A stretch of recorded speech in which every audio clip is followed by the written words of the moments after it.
C'était la dernière réception de Lady Windermere avant le printemps. Bentinck House était, plus que d'habitude, encombré d'une foule de visiteurs. 6 membres du cabinet étaient venus directement après l'audience du speaker, avec tous leurs crachats et leurs grands cordons. Toutes les jolies femmes portaient leurs costumes les plus élégants, et au bout de la galerie de tableaux se tenait la princesse Sophie de Karlsruhe, une grosse dame au type tartare, avec de petits yeux noirs et de merveilleuses émeraudes, parlant d'une voix suraiguë un mauvais français et riant sans nulle retenue de tout ce qu'on lui disait. Certes, il y avait là un singulier mélange de sociétés. De superbes pairesses bavardaient courtoisement avec de violents radicaux. Des prédicateurs populaires se frottaient les coudes avec de célèbres sceptiques. Toute une volée d'évêques suivait, comme à la piste, une forte prima donna de salon en salon. Sur l'escalier se groupaient quelques membres de l'Académie royale, déguisés en artistes, et l'on a dit que la salle à manger était un moment absolument bourré de génie. Bref, c'était une des meilleures soirées de Lady Windermere, et la princesse y resta jusqu'à près de 11h30 passées. Sitôt après son départ, Lady Windermere retourna dans la galerie de tableaux où un fameux économiste exposait, d'un air solennel, la théorie scientifique de la musique à un virtuose hongrois écumant de rage. Elle se mit à causer avec la duchesse de Paisley. Elle paraissait merveilleusement belle, avec son opulente gorge d'un blanc ivoirien, ses grands yeux bleus de myosotis et les lourdes boucles de ses cheveux d'or. Des cheveux d'or pur, pas des cheveux de cette nuance paille pâle qui usurpe aujourd'hui le beau nom de l'or, des cheveux d'un or comme tissés de rayons de soleil ou cachés dans un ambre étrange, des cheveux qui encadraient son visage comme d'un nimbe de sainte, avec quelque chose de la fascination d'une pécheresse. C'était une curieuse étude psychologique que la sienne. De bonne heure dans la vie, elle avait découvert cette importante vérité que rien ne ressemble plus à l'innocence qu'une impudence, et par une série d'escapades insouciantes, la moitié d'entre elles tout à fait innocentes, elle avait acquis tous les privilèges d'une personnalité. Elle avait plusieurs fois changé de mari. En effet, le Debray portait 3 mariages à son crédit, mais comme elle n'avait jamais changé d'amant, le monde avait depuis longtemps cessé de jaser scandaleusement sur son compte. Maintenant, elle avait 40 ans, pas d'enfant, et cette passion désordonnée du plaisir qui est le secret de ceux qui sont restés jeunes.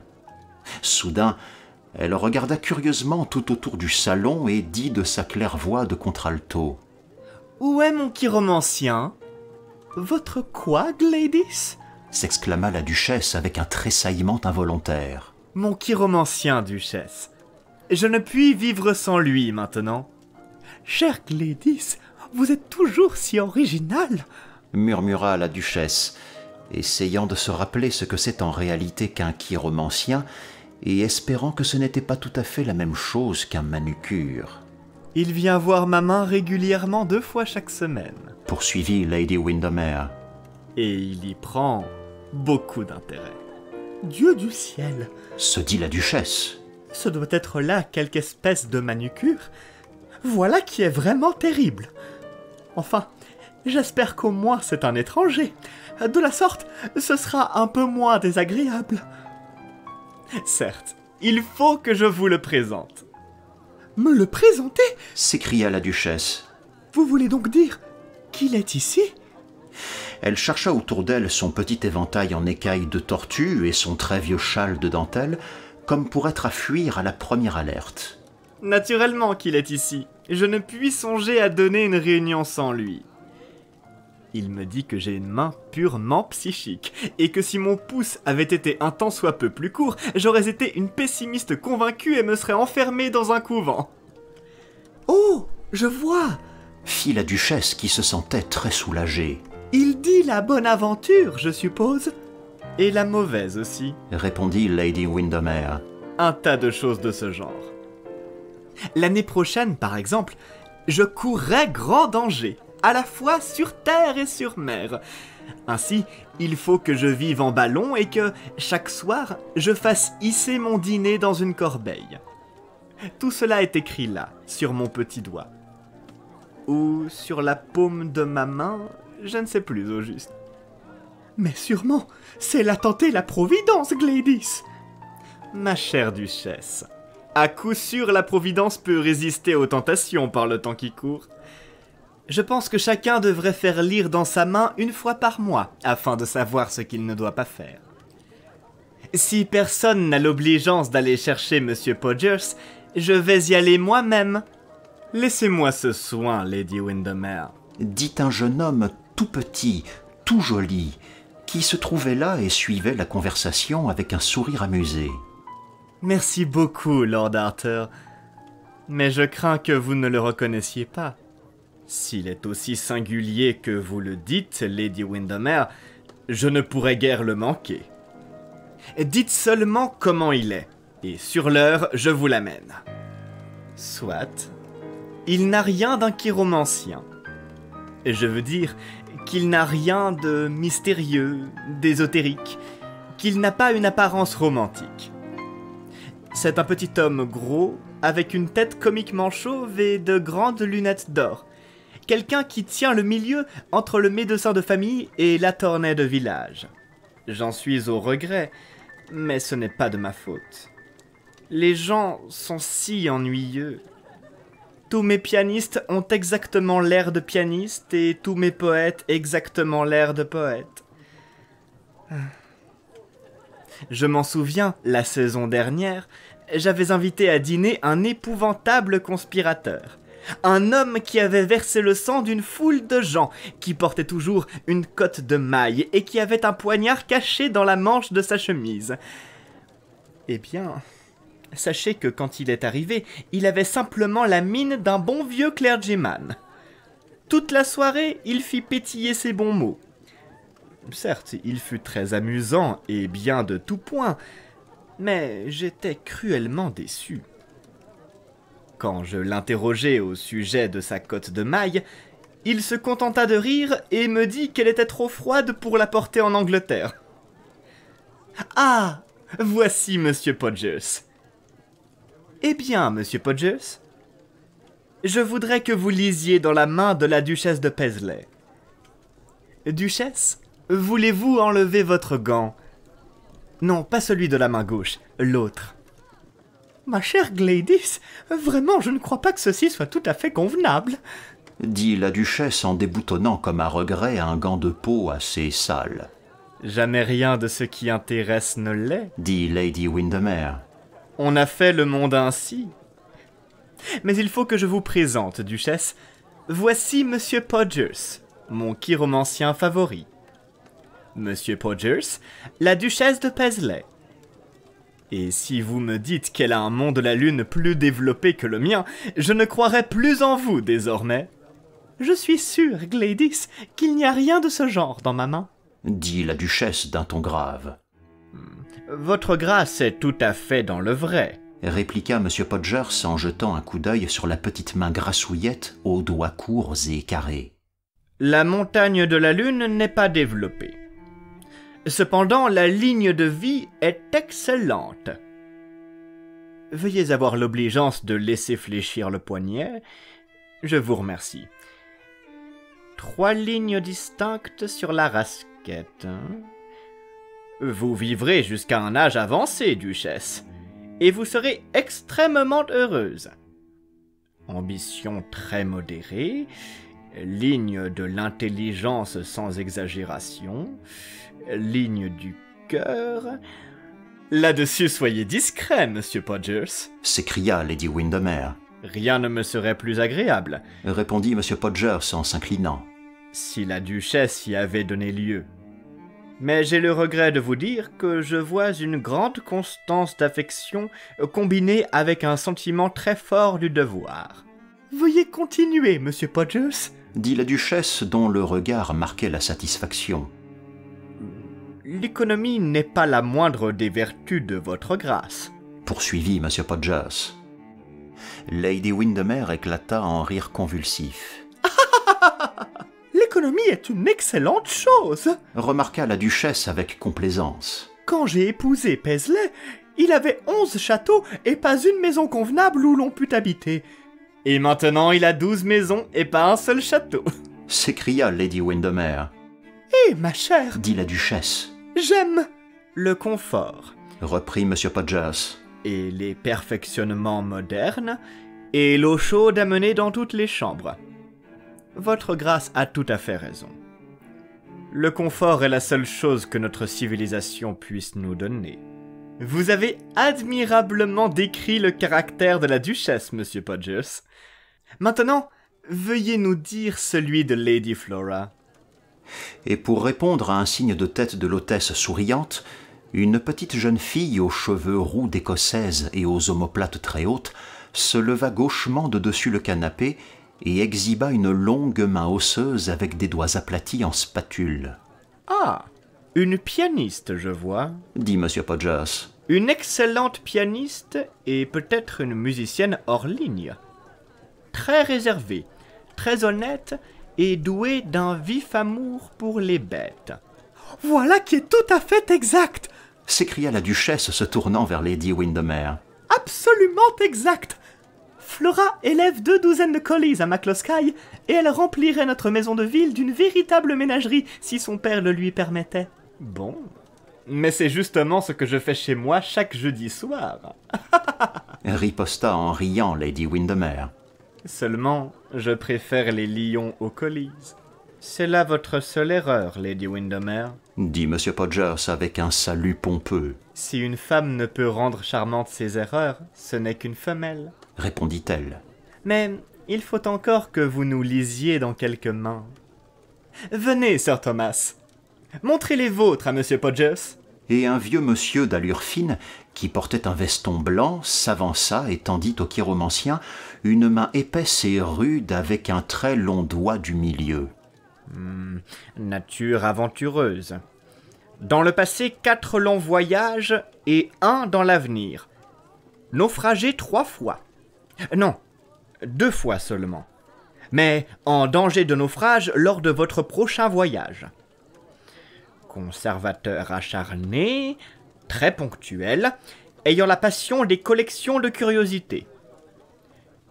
Une maladie dangereuse entre la 16e et la 18e année.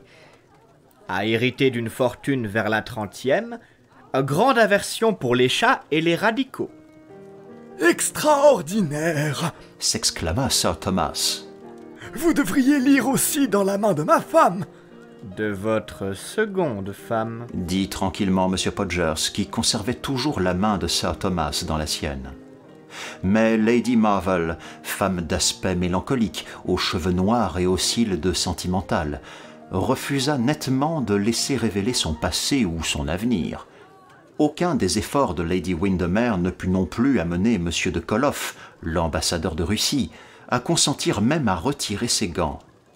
En réalité, bien des gens redoutaient d'affronter cet étrange petit homme au sourire stéréotypé, aux lunettes et aux yeux d'un brillant de perles, et quand il dit à la pauvre Lady Fermor, tout haut et devant tout le monde, qu'elle se souciait fort peu de la musique, mais qu'elle raffolait des musiciens, on estima en général que la chiromancie est une science qu'il ne faut encourager qu'en tête-à-tête. Lord Arthur Saville, cependant, qui ne savait rien de la malheureuse histoire de Lady Fermor, et qui avait suivi M. Podgers avec un très grand intérêt, avait une vive curiosité de le voir lire dans sa main. Comme il éprouvait quelque pudeur à se mettre en avant, il traversa la pièce et s'approcha de l'endroit où Lady Windermere était assise, et avec une rougeur, qui était un charme, lui demanda si elle pensait que M. Podgers voudrait bien s'occuper de lui. « Certes oui, il s'occupera de vous. » fit Lady Windermere. « C'est pour cela qu'il est ici. » Tous mes lions, Lord Arthur, sont des lions en représentation. Ils sautent dans des cerceaux quand je le leur demande. Mais il faut auparavant que je vous prévienne que je dirai tout à Sibylle. Elle vient luncher avec moi demain pour causer chapeau, et si M. Podgers trouve que vous avez un mauvais caractère, ou une tendance à la goutte, ou une femme qui vit à Bayswater, certainement je ne la lui laisserai pas ignorer. Lord Arthur sourit et hocha la tête. Je ne suis pas effrayé. répondit-il. Sibyl me connaît aussi bien que je la connais. Ah, je suis un peu contrarié de vous entendre dire cela. La meilleure assise du mariage, c'est un malentendu mutuel. Non, je ne suis pas du tout cynique. J'ai seulement de l'expérience. Ce qui, cependant, est très souvent la même chose. Monsieur Podgers, Lord Arthur Saville meurt d'envie que vous lisiez dans sa main. Ne lui dites pas qu'il est fiancé à l'une des plus jolies filles de Londres. Il y a 1 mois que le Morning Post en a publié la nouvelle. Chère Lady Windermere, s'écria la marquise de Jedburgh. Ayez l'obligeance de laisser Monsieur Podgers s'arrêter ici 1 minute de plus. Il est en train de me dire que je monterai sur les planches et cela m'intéresse au plus haut point. S'il vous a dit cela, Lady Jedburgh, je ne vais pas hésiter à vous l'enlever. Venez immédiatement, Monsieur Podgers, et lisez dans la main de Lord Arthur. Bon, dit Lady Jedburgh faisant une petite moue comme elle se levait du canapé. S'il ne m'est pas permis de monter sur les planches, il me sera au moins permis d'assister au spectacle, j'espère. Naturellement. Nous allons tous assister à la séance, répliqua Lady Windermere. Et maintenant, Monsieur Podgers, reprenez-nous et dites-nous quelque chose de joli. Lord Arthur est un de mes plus chers favoris. Mais quand M. Podgers vit la main de Lord Arthur, il devint étrangement pâle et ne souffla mot. Un frisson sembla passer sur lui.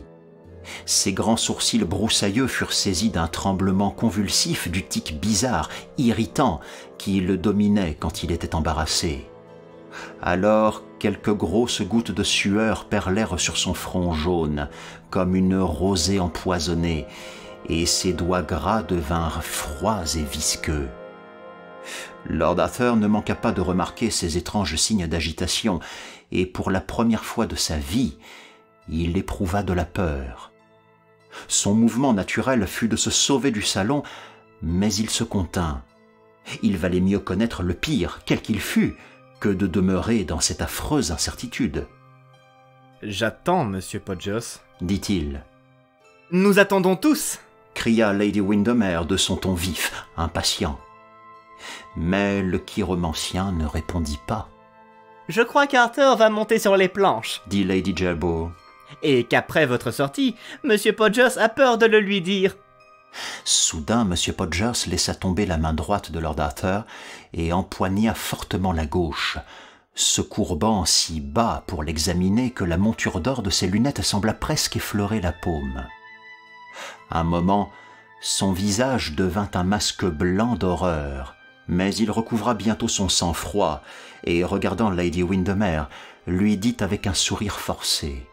« C'est la main d'un charmant jeune homme. » « Certes, oui, » répondit Lady Windermere. « mais sera-t-il un mari charmant? Voilà ce que j'ai besoin de savoir. »« Tous les jeunes gens charmants sont des maris charmants, » reprit M. Podgers. « Je ne crois pas qu'un mari doive être trop séduisant, » murmura Lady Jedburgh d'un air pensif. « C'est si dangereux. »« Ma chère enfant, ils ne sont jamais trop séduisants, » s'écria Lady Windermere. « mais ce qu'il faut, ce sont des détails. Il n'y a que les détails qui intéressent. Que doit-il arriver à Lord Arthur? Eh bien, dans quelques jours, Lord Arthur doit faire un voyage. Oui, sa lune de miel, naturellement. Et il perdra un parent. Pas sa sœur, j'espère, dit Lady Jedburgh d'un ton apitoyé. Certes non, pas sa sœur, répondit M. Podgers avec un geste de dépréciation de la main. Un simple parent éloigné. Bon. Je suis cruellement désappointé, fit Lady Windermere. Je n'ai absolument rien à dire à Sibyl demain. Qui se préoccupe aujourd'hui de parents éloignés? Voilà des années que ce n'est plus à la mode. Cependant, je suppose qu'elle fera bien d'acheter une robe de soie noire. Cela sert toujours pour l'église, voyez-vous. Et maintenant, allons souper. On a sûrement tout mangé là-bas, mais nous pourrons encore trouver du bouillon chaud. François faisait autrefois du bouillon excellent. Mais maintenant, il est si agité par la politique que je ne suis jamais certaine de rien avec lui. Je voudrais bien que le général Boulanger se tînt tranquille. Duchesse, je suis sûre que vous êtes fatiguée. Pas du tout, ma chère Gladys, répondit la duchesse en marchant vers la porte. Je me suis beaucoup amusée, et le chiropodiste, je veux dire le chiromancien, est très amusant. Flora, ou peut-être mon éventail d'écailles de tortue? Oh, merci, Sir Thomas, merci beaucoup. Et mon châle de dentelle? Oh, merci, Sir Thomas, trop aimable, vraiment. Et la digne créature finit par descendre les escaliers sans avoir laissé plus de 2 fois tomber son flacon de parfum. Tout ce temps-là, Lord Arthur Saville était demeuré debout près de la cheminée avec le même sentiment de frayeur qui pesait sur lui, la même maladive préoccupation d'un avenir mauvais. Il sourit tristement à sa sœur comme elle glissa près de lui au bras de Lord Plymdale, fort jolie dans son brocart rose garni de perles, et il entendit à peine Lady Windermere quand elle l'invita à la suivre. Il pensa à Sybil Merton, et l'idée que quelque chose pourrait se placer entre eux remplit ses yeux de larmes. Quelqu'un qui l'aurait regardé eût dit que Némésis avait dérobé le bouclier de Pallas et lui avait montré la tête de la Gorgone. Il paraissait pétrifié, et son visage avait l'aspect d'un marbre dans sa mélancolie.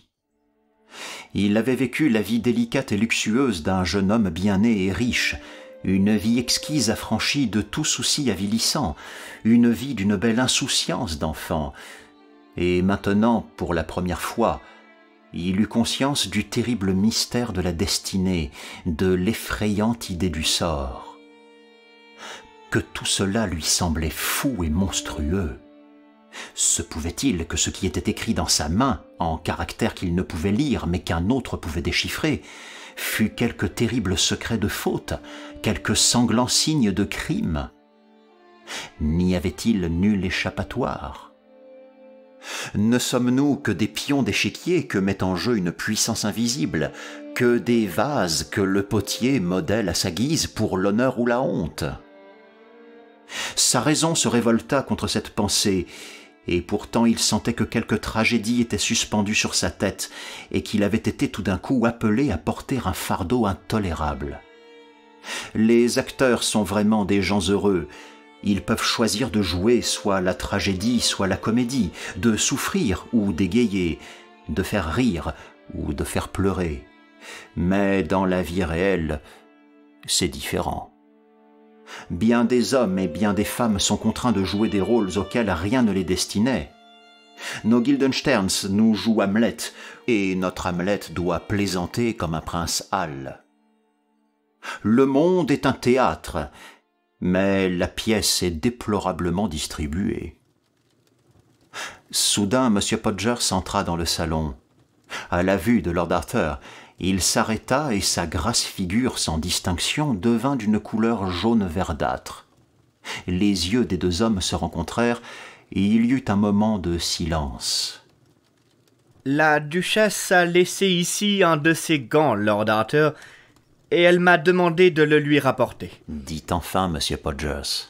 « Ah, je le vois sur le canapé. Bonsoir, Monsieur Podgers. » Il faut que j'insiste pour que vous me donniez une réponse immédiate à une question que je vais vous poser. À un autre moment, Lord Arthur, la duchesse m'attend. Il faut que je la rejoigne. Vous n'irez pas. La duchesse n'est pas si pressée. Les dames n'ont pas l'habitude d'attendre, dit M. Podgers avec un sourire maladif. Le beau sexe est toujours impatient. Les lèvres fines et comme ciselées de Lord Arthur se plissèrent d'un dédain hautain. La pauvre duchesse lui semblait de si maigre importance en ce moment. Il traversa le salon et vint à l'endroit où M. Podgers s'était arrêté. Il lui tendit la main. « Dites-moi ce que vous voyez là. Dites-moi la vérité. Je veux la connaître. Je ne suis pas un enfant. » Les yeux de M. Podgers clignotèrent sous ses lunettes d'or. Il se porta d'un air gêné d'un pied sur l'autre, tandis que ses doigts jouaient nerveusement avec une chaîne de montre étincelante. Qu'est-ce qui vous fait croire que j'ai vu dans votre main, Lord Arthur, quelque chose de plus que ce que je vous ai dit? Je sais que vous avez vu quelque chose de plus et j'insiste pour que vous me disiez ce que c'est. Je vous donnerai un chèque de 100 livres. Les yeux verts étincelèrent une minute, puis redevinrent sombres. 100 guinées. Fit enfin M. Podgers à voix basse. Oui, 100 guinées. Je vous enverrai un chèque demain. Quel est votre club? Je n'ai pas de club. C'est-à-dire, je n'en ai pas en ce moment. Mais mon adresse est... Permettez-moi de vous donner ma carte. Et tirant de la poche de veston un morceau de carton doré sur tranche, M. Podgers le tendit avec un salut profond à Lord Arthur, qui lut « Monsieur Septimus R. Podgers, chiromancien, 103A West Moon Street. » « Je reçois de 10 à 4. » murmura M. Podgers d'un ton mécanique. « Et je fais une réduction pour les familles. Dépêchez-vous » cria Lord Arthur, devenant très pâle et lui tendant la main. M. Podgers regarda autour de lui d'un coup d'œil nerveux et fit retomber la lourde portière sur la porte. « Ceci prendra un peu de temps, Lord Arthur. Vous feriez mieux de vous asseoir. »« Dépêchez, monsieur !»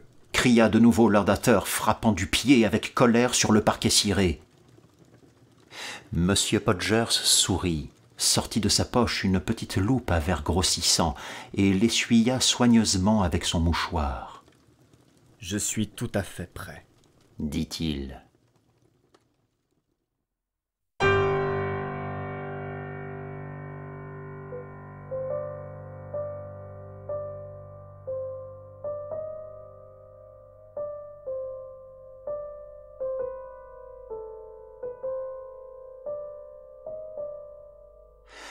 Dix minutes plus tard, le visage blanc de terreur, les yeux affolés de chagrin, Lord Arthur Savile se précipitait hors de Bentinck House.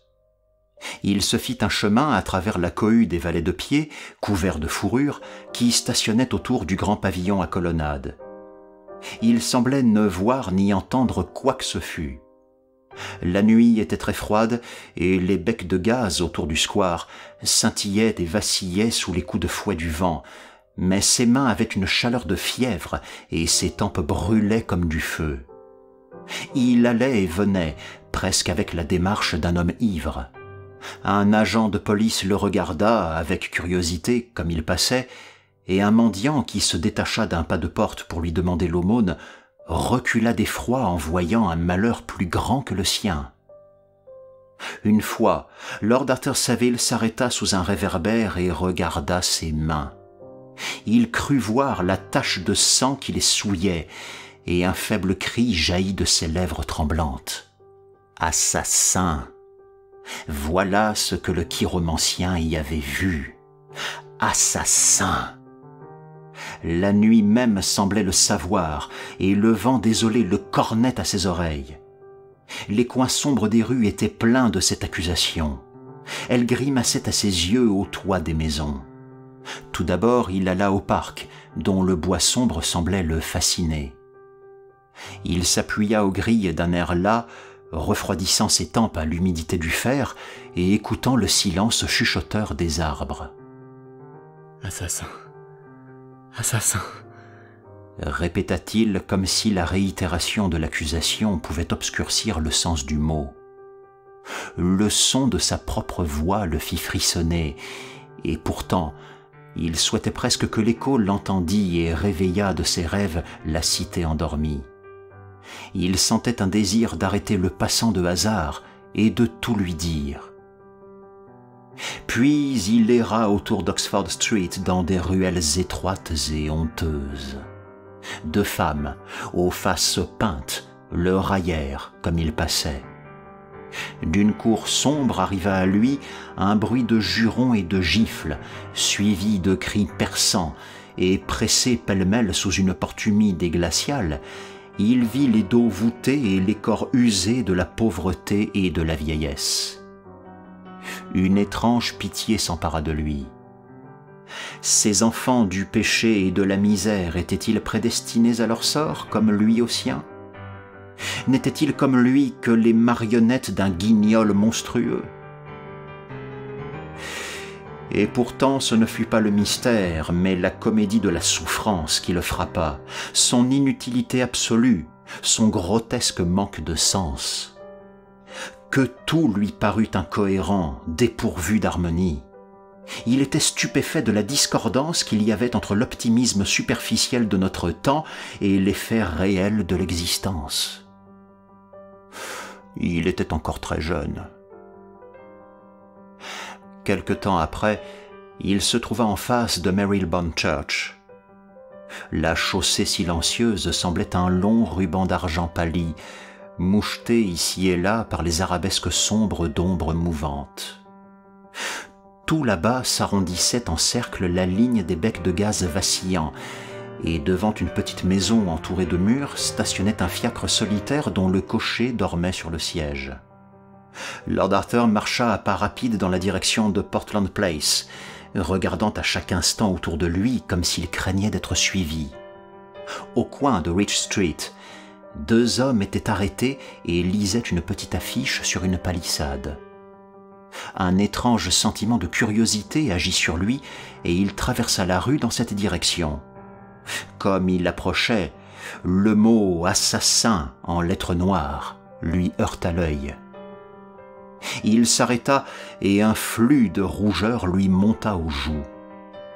C'était un avis officiel, offrant une récompense à qui fournirait des renseignements propres à faciliter l'arrestation d'un homme de taille moyenne, entre 30 et 40 ans, portant un chapeau mou à rebords relevés, une veste noire et des pantalons de toile de coton rayés.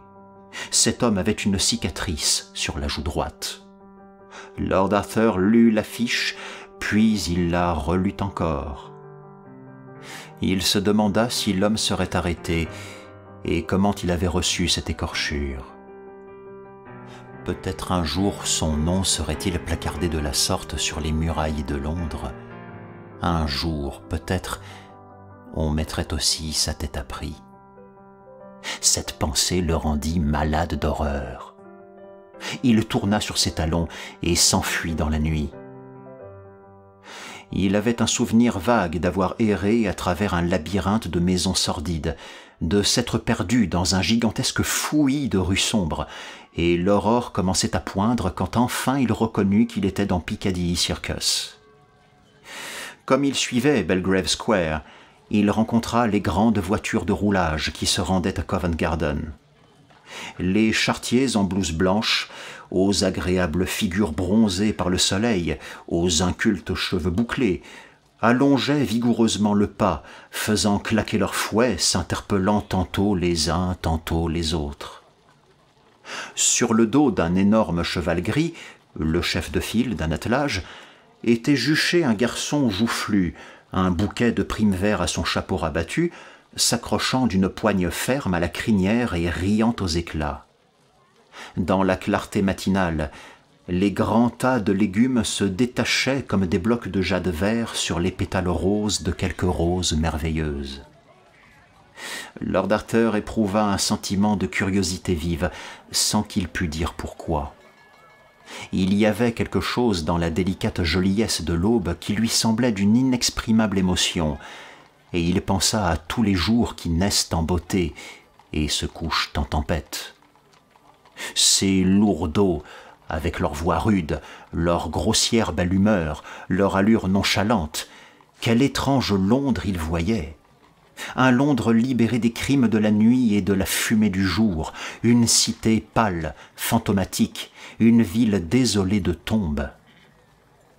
Il se demanda ce qu'ils en pensaient, et s'ils savaient quelque chose de ces splendeurs et de ces hontes, de ces joies fières et si belles de couleur, de son horrible fin, et de tout ce qui s'y brasse et s'y ruine du matin au soir. Probablement, c'était seulement pour eux un débouché, un marché où ils portaient leurs produits pour les vendre et où ils ne séjournaient au plus que quelques heures, laissant à leur départ les rues toujours silencieuses, les maisons toujours endormies. Il eut du plaisir à les voir passer. Si rustres qu'ils fussent, avec leurs gros souliers à clous, leur démarche de lourdeaux. Ils portaient en eux quelque chose de l'Arcadie. Lord Arthur sentit qu'ils avaient vécu avec la nature et qu'elle leur avait enseigné la paix.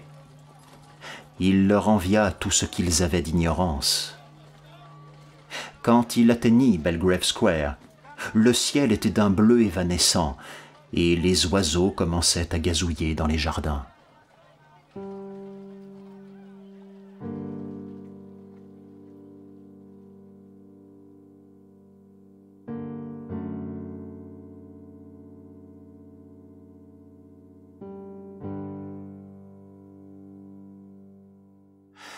Quand Lord Arthur s'éveilla, il était midi et le soleil de la méridienne se tamisait à travers les rideaux de soie ivoirine de sa chambre. Il se leva et regarda par la fenêtre. Un vague brouillard de chaleur était suspendu sur la grande ville et les toits des maisons ressemblaient à de l'argent terni. Dans les verres tremblotants du square au-dessous, quelques enfants se poursuivaient comme des papillons blancs et les trottoirs étaient encombrés de gens qui se rendaient au parc. Jamais la vie ne lui avait semblé si belle. Jamais le mal et son domaine ne lui avaient semblé si loin de lui. Alors son valet de chambre lui apporta une tasse de chocolat sur un plateau. Quand il l'eut bu, il écarta une lourde portière de peluche couleur pêche et passa dans la salle de bain. La lumière glissait doucement d'en haut à travers de minces plaques d'onyx transparents et l'eau dans la cuvette de marbre avait le faible éclat de la pierre de lune. Lord Arthur s'y plongea à la hâte jusqu'à ce que les froids bouillons touchent sa gorge et ses cheveux. Alors il enfonça brusquement sa tête sous l'eau, comme s'il voulait se purifier de la souillure de quelque honteux souvenir. Quand il sortit de l'eau, il se sentit presque apaisé. Le bien-être physique qu'il avait ressenti l'avait dominé, comme il arrive souvent pour les natures supérieurement façonnées, car les sens, comme le feu, peuvent purifier aussi bien que détruire. Après déjeuner, il s'allongea sur un divan et alluma une cigarette. Sur le dessus de cheminée, garni d'un vieux brocart très fin, il y avait une grande photographie de Sybil Merton, telle qu'il l'avait vue la première fois au bal de Lady Noel.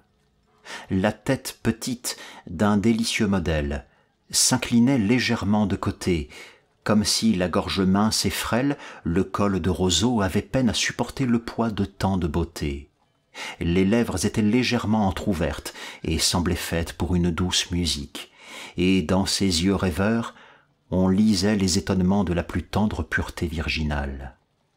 Moulé dans son costume de crêpe de Chine moelleux, un grand éventail de feuillage à la main, on eût dit une de ces délicates petites figurines qu'on a trouvées dans les bois d'olivier qui avoisinent Tanagra, et il y avait dans sa pose et dans son attitude quelques traits de la grâce grecque. Pourtant, elle n'était pas petite. Elle était simplement parfaitement proportionnée, chose rare à son âge, où tant de femmes sont ou plus grandes que nature, ou insignifiantes. En la contemplant en ce moment, Lord Arthur fut rempli de cette terrible pitié qui naît de l'amour. Il sentit que l'épouser, avec le fatum du meurtre suspendu sur sa tête, serait une trahison pareille à celle de Judas, un crime pire que tous ceux qu'ont jamais rêvé les Borgia. Quel bonheur y aurait-il pour eux, quand à tout moment il pourrait être appelé à accomplir l'épouvantable prophétie écrite dans sa main? Quelle vie mènerait-il aussi longtemps que le destin tiendrait cette terrible fortune dans ses balances? À tout prix, il fallait retarder le mariage. Il y était tout à fait résolu. Bien qu'il aimât ardemment cette jeune fille, bien que le seul contact de ses doigts quand ils étaient assis l'un près de l'autre fit tressaillir tous les nerfs de son corps d'une joie exquise, il n'en reconnut pas moins clairement où était son devoir, et eut pleine conscience de ce fait qu'il n'avait pas le droit de l'épouser jusqu'à ce qu'il eût commis le meurtre. Cela fait, il pourrait se présenter devant les autels avec Sybil Merton et remettre sa vie aux mains de la femme qu'il aimait, sans crainte de mal agir. Cela fait, il pourrait la prendre dans ses bras, sachant qu'elle n'aurait jamais à courber sa tête sous la honte. Mais avant, il fallait faire cela, et le plus tôt serait le mieux pour tous deux. Bien des gens dans sa situation auraient préféré le sentier fleuri du plaisir aux montées escarpées du devoir, mais Lord Arthur était trop consciencieux pour placer le plaisir au-dessus des principes. Dans son amour, il n'y avait plus qu'une simple passion, et Sibyl était pour lui le symbole de tout ce qu'il y a de bon et de noble. À un moment, il éprouva une répugnance naturelle contre l'œuvre qu'il était appelé à accomplir, mais bientôt cette impression s'effaça. Son cœur lui dit que ce n'était pas un crime, mais un sacrifice. Sa raison lui rappela que nulle autre issue ne lui était ouverte. Il fallait qu'il choisisse entre vivre pour lui et vivre pour les autres, et si terrible, sans nul doute, que fût la tâche qui s'imposait à lui, pourtant il savait qu'il ne devait pas laisser l'égoïsme triompher de l'amour. Tôt ou tard, chacun de nous est appelé à résoudre ce même problème. La même question est posée à chacun de nous. Pour Lord Arthur, elle se posa de bonne heure dans la vie, avant que son caractère ait été entamé par le cynisme qui calcule de l'âge mûr, ou que son cœur fût corrodé par l'égoïsme superficiel et élégant de notre époque, et il n'hésita pas à faire son devoir. Heureusement pour lui aussi, il n'était pas un simple rêveur, un dilettante oisif. S'il eût été tel, il eût hésité comme Hamlet, et permis que l'irrésolution ruinât son destin. Mais il était essentiellement pratique. Pour lui, la vie, c'était l'action, plutôt que la pensée. Il possédait ce don rare entre nous, le sens commun. Les sensations cruelles et violentes de la soirée de la veille s'étaient maintenant tout à fait effacées, et c'était presque avec un sentiment de honte qu'il songeait à sa marche folle, de rue en rue, à sa terrible agonie émotionnelle. La sincérité même de ses souffrances les faisait maintenant passer à ses yeux pour inexistantes. Il se demandait comment il avait pu être assez fou pour déclamer et extravaguer contre l'inévitable. La seule question qui paraissait le troubler était comment il viendrait à bout de sa tâche, car il n'avait pas les yeux fermés à ce fait que le meurtre, comme les religions du monde païen, exige une victime, aussi bien qu'un prêtre. N'étant pas un génie, il n'avait pas d'ennemis, et d'ailleurs il sentait que ce n'était pas le lieu de satisfaire quelque rancune ou quelque haine personnelle. La mission dont il était chargé était d'une grande et grave solennité. En conséquence, il dressa une liste de ses amis et de ses parents sur un feuillet de bloc-notes, et après un soigneux examen, se décida en faveur de Lady Clementina Beauchamp, une chère vieille dame qui habitait Curzon Street et était sa propre cousine au second degré du côté de sa mère. Il avait toujours aimé Lady Clem, comme tout le monde l'appelait, et comme il était riche lui-même, ayant pris possession de toute la fortune de Lord Rugby, lors de sa majorité, il n'était pas possible qu'il résultât pour lui de sa mort quelque méprisable avantage d'argent. En réalité, plus il pensait à la question, plus Lady Clem lui paraissait la personne qu'il convenait de choisir, et songeant que tout délai était une mauvaise action à l'égard de Sibyl, il se résolut à s'occuper tout de suite de ses préparatifs. La première chose à faire, certes, c'était de régler le chiromancien. Il s'assit donc devant un petit bureau de Sheraton, qui était devant la fenêtre, et remplit un chèque de 100 livres payable à l'ordre de M. Septimus Podgers. Puis, le mettant dans une enveloppe, il dit à son domestique de le porter à Westmount Street.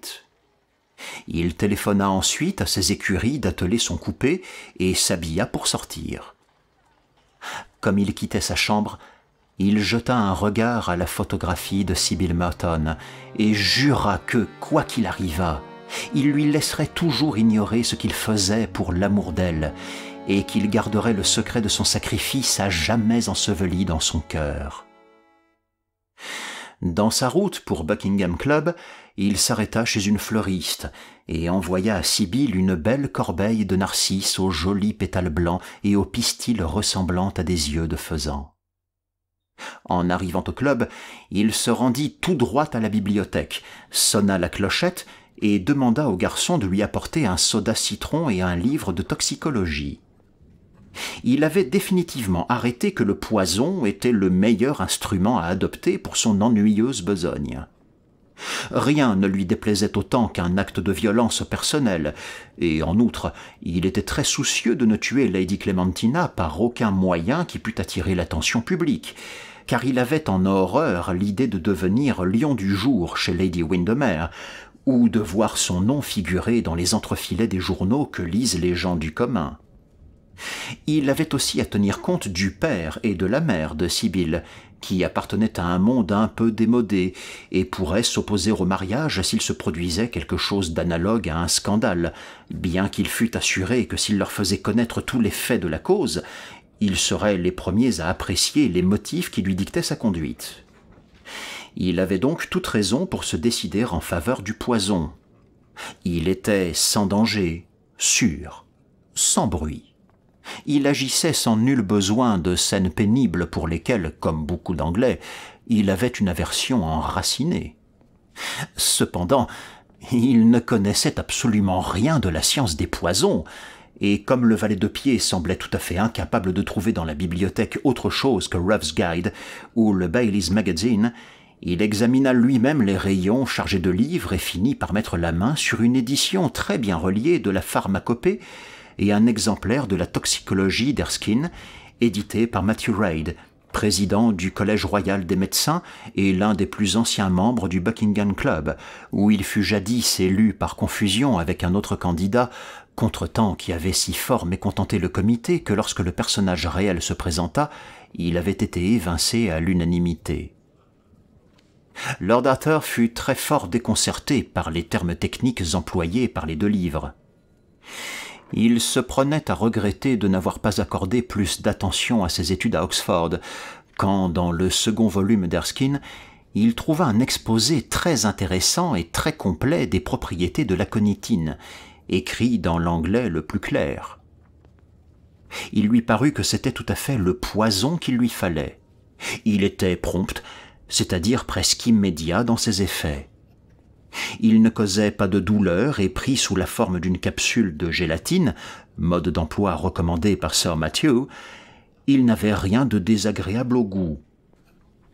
En conséquence, il prit note sur son plastron de chemise de la dose nécessaire pour amener la mort, remit les livres en place et remonta St. James Street jusque chez Pessel et Humbey, les grands pharmaciens.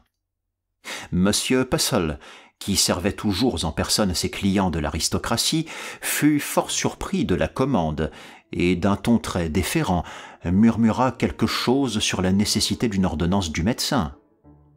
Cependant, aussitôt que Lord Arthur lui eut expliqué que c'était pour l'administrer à un grand chien de Norvège dont il était obligé de se défaire parce qu'il montrait des symptômes de rage et qu'il avait 2 fois tenté de mordre son cocher au gras de la jambe, il parut pleinement satisfait, félicita Lord Arthur de son étonnante connaissance de la toxicologie et exécuta immédiatement la prescription.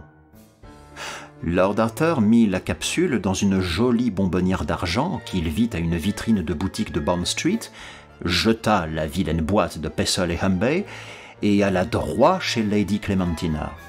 « Eh bien, monsieur le mauvais sujet !» lui cria la vieille dame comme il entrait dans son salon. Pourquoi n'êtes-vous pas venu me voir tous ces temps-ci ? Ma chère Lady Clem, je n'ai pas eu un moment à moi, répliqua Lord Arthur avec un sourire. Je suppose que vous voulez dire que vous passez toutes vos journées avec Miss Sybil Merton à acheter des chiffons et à dire des bêtises. Je ne puis comprendre pourquoi les gens font tant d'embarras pour se marier. De mon temps, nous n'aurions jamais rêvé de tant nous afficher et de tant parader en public et en particulier pour une chose de ce genre. Je vous assure que je n'ai pas vu Sybil depuis 24 heures, Lady Clem.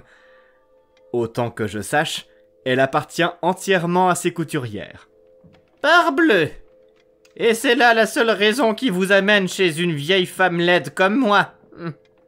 Je m'étonne que vous autres hommes, vous ne sachiez pas prendre congé. On a fait des folies pour moi, et me voici pauvre créature rhumatisante, avec un faux chignon et une mauvaise santé. Eh bien, si ce n'était cette chère Lady Jansen qui m'envoie les pires romans français qu'elle peut trouver, Je ne sais plus ce que je pourrais faire de mes journées. Les médecins ne savent guère qu'attirer les honoraires de leurs clients. Ils ne peuvent même pas guérir ma maladie d'estomac.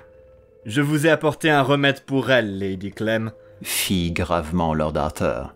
C'est une chose merveilleuse, inventée par un Américain. Je ne crois pas que j'aime les inventions américaines. Je suis même certaine de ne pas les aimer. J'ai lu dernièrement quelques romans américains et c'était de vraies insanités. Oh, il n'y a pas du tout d'insanité, Lady Clem. Je vous assure que c'est un remède radical. Il faut me promettre de l'essayer. Et Lord Arthur tira de sa poche la petite bonbonnière et la tendit à Lady Clementina. Mais cette bonbonnière est délicieuse, Arthur. C'est un vrai cadeau. Voilà qui est vraiment gentil de votre part. Et voici le remède merveilleux. Oh, cela a tout l'air d'un bonbon.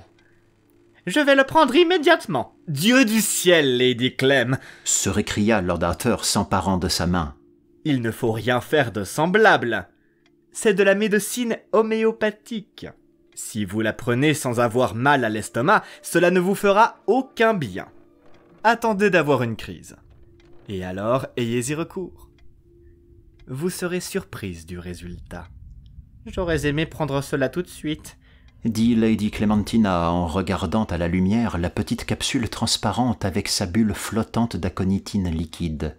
Je suis sûre que c'est délicieux.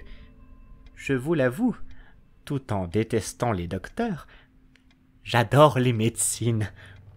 Cependant, je la garderai jusqu'à ma prochaine crise. Et quand surviendra cette crise ? Demanda Lord Arthur avec empressement. Sera-ce bientôt ? Pas avant une semaine, j'espère. J'ai passé hier une fort mauvaise journée, mais on ne sait jamais. Vous êtes sûr alors d'avoir une crise avant la fin du mois, Lady Clem ? Je le crains. Mais comme vous me montrez de la sympathie aujourd'hui, Arthur, vraiment l'influence de Sibyl sur vous vous fait beaucoup de bien. Et maintenant, il faut vous sauver. Je dîne avec des gens ternes. Des gens qui n'ont pas des conversations folichonnes, et je sens que si je ne fais pas une sieste tout à l'heure, je ne serai jamais capable de me tenir éveillé pendant le dîner. Adieu, Arthur. Dites à Sibyl mon affection, et grand merci à vous pour votre remède américain. Vous n'oublierez pas de le prendre, Lady Clem, n'est-ce pas ? Dit Lord Arthur en se dressant de sa chaise. Bien sûr, je n'oublierai pas, petit Nigo. Je trouve que c'est fort gentil à vous de songer à moi. Je vous écrirai, et je vous dirai s'il me faut d'autres capsules. Lord Arthur quitta la maison de Lady Clementina plein d'entrain et avec un sentiment de grand réconfort. Le soir, il eut un entretien avec Sibyl Merton. Il lui dit qu'il se trouvait soudainement dans une position horriblement difficile, où ni l'honneur ni le devoir ne lui permettaient de reculer. Il lui dit qu'il fallait reculer le mariage, car jusqu'à ce qu'il fût sorti de ses embarras, il n'avait pas sa liberté. Il la supplia d'avoir confiance en lui et de ne pas douter de l'avenir. Tout irait bien, mais la patience était nécessaire. La scène avait lieu dans la serre de la maison de M. Merton à Park Lane, où Lord Arthur avait dîné comme d'habitude. Sibyl n'avait jamais paru plus heureuse, et un moment, Lord Arthur avait tenté de se conduire comme un lâche, d'écrire à Lady Clementina au sujet de la capsule et de laisser le mariage s'accomplir, comme s'il n'y avait pas dans le monde un M. Podgers. Cependant, son bon naturel s'affirma bien vite, et même quand Sibyl tomba en pleurant dans ses bras, il ne faiblit pas. La beauté qui faisait vibrer ses nerfs avait aussi touché sa conscience. Il sentit que faire naufrager une si belle vie pour quelques mois de plaisir serait vraiment une vilaine chose. Il demeura avec Sibyl jusque vers minuit, la réconfortant et en étant à son tour réconforté, et le lendemain, de bonne heure, il partit pour Venise après avoir écrit à M. Merton une lettre virile et ferme au sujet de l'ajournement nécessaire du mariage.